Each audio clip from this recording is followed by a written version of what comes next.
What's up, everybody? Happy Monday! Hope you're doing great, and I hope you had a fantastic weekend.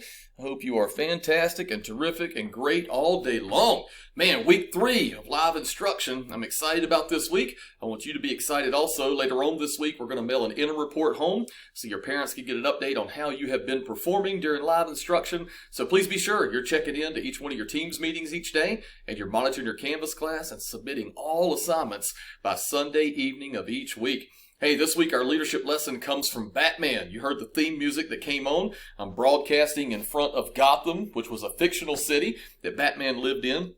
And I remember as a kid, man, there was a Batman television show, and they used to use a piece of figurative language every time Batman or his sidekick Robin would hit somebody. They would use figurative language, and these words would come up on the screen. It was like, crunch, zap, pow, and even boom! Now, you might be able to tell your language arts teacher what type of figurative language that is, and they will probably give you scholar dollars for it. It starts with an O. It is called an onomatopoeia. It's a word that says its own spelling. But Batman, the show, is one of the first shows that ever used onomatopoeias, so I really thought that was pretty cool. I like this quote also. Batman says a hero can be anyone. Even a man doing something as simple and reassuring as putting a coat around a young boy's shoulders to let him know that everything's going to be okay or that the world has not ended. Batman's a pretty old comic book character and superhero. He was created back in 1939, so he's actually older than Spider-Man, and he was created by a cartoonist named Bob Kane, and he created this new superhero that has now been around for almost 80 years. Some cool things about Batman. As a young kid, his parents were actually killed when he was going to the movies with them. So the kid's name is Bruce Wayne, and Bruce witnesses his parents killed by a group of criminals in the city of Gotham. And it stays with him, and it kind of begins to create his character and his identity.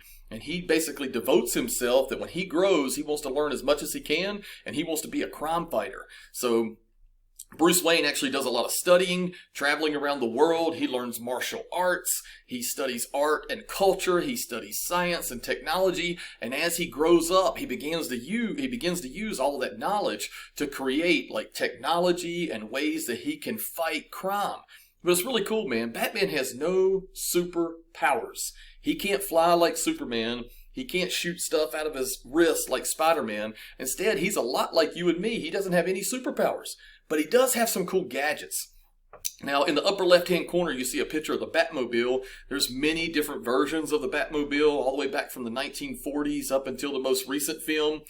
There's all kinds of different versions, but every one is the same, man. It has the best technology. It's got the coolest, grapple hooks. It can shoot, missiles out of the front. It's got sliding electronic doors. It's got satellite technology. He really, really created a cool vehicle there. So I always like the Batmobile.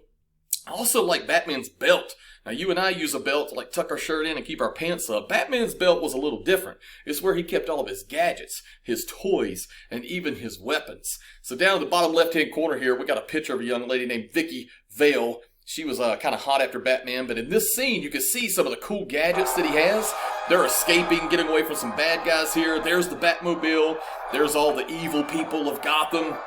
And he's trying to escape. So the Batmobile closes up and he takes off, and he's going to be able to use his jet propulsion engine there to escape. But man, they're after him. They're hot on his tail. They're chasing him through the city of Gotham. But he's got another really cool tool or trick here. And as he takes a corner, he's going to deploy some grapple hooks. And these grapple hooks are going to shoot out. They're going to grab a light pole, and it's going to help him to make a very tight turn when the rest of the cars don't have a chance. So again, this is his use of science and technology, not superpowers. So here Batman is under the darkness of night, escaping some of the goons of Gotham. I love this scene. Here it comes.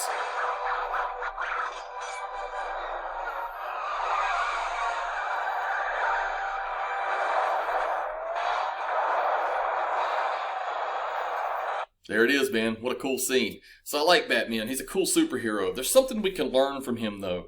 So Batman was a very wealthy individual, Bruce Wayne was. So he didn't have to go out and fight crime. But he did this because he was committed to making sure that what he experienced as a young kid never happened to anyone else, okay? I'm going to show you a clip. And in this clip, this is where Batman has recently saved a young kid and he is preparing to leave that kid in safety. And an individual is going to question him on something, and it's where our leadership quote for today comes from. So I want you to take a look at this.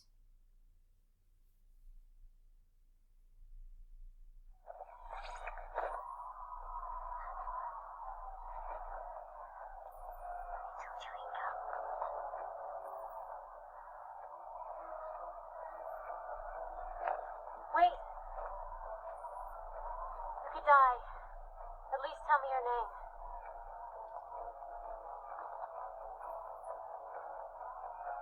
It's not who I am underneath, but what I do that defines me. Bruce?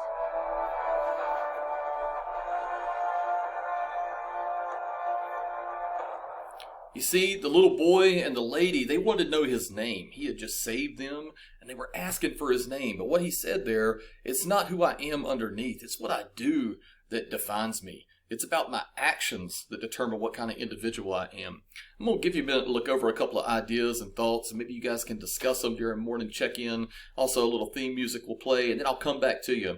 See, Batman has a really neat take charge style of leadership, and we call that being proactive. So I want you to think about what kind of things you can do to be proactive. See, he wants to lead in the right way. Another thing to consider is that he is like a heroic guy who does a lot of work at night. He's not interested in receiving the credit. Right there, she even asked who he is, and he would not give that lady his name. And last but not least, Batman's actions are what define him. I want you to think, what are some actions that you can take that demonstrate your desire to serve others? I'll be back with you.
All right, guys. Hopefully you can think about some ways that you can take action to serve others. Batman is a very proactive leader. He's also somebody that, like I said, doesn't have any incredible superpowers. He just does what is right, and he uses his intelligence to help accomplish that. Hey, week 2 is in the books. I'm happy to present to you a leader for week 2. Which house do you think it will be? Well, Sabio House takes 4th place this week. Congratulations to the Owls. Also, looking ahead, in 3rd place is Hegibon House. So that means the only 2 houses that remain are my house, Dynamis House, and then Nike House, who won it last week. Let's just see, man. With 1,552 Scholar Dollars on the week, is Nike House. So congratulations to Nike House. We'll listen for the roar. You definitely are deserving of hearing the line roar since you... Oh, did we not get a line roar? That's okay. I'll save it for you. So there you are. Lots of points being distributed. Our points are actually up this week. Teachers are utilizing those to encourage you to make good decisions and participate at a high level. So I hope you have a great week 3. Remember, it's not who I am underneath, but what I do that defines me. It's all about your actions. Have a great week.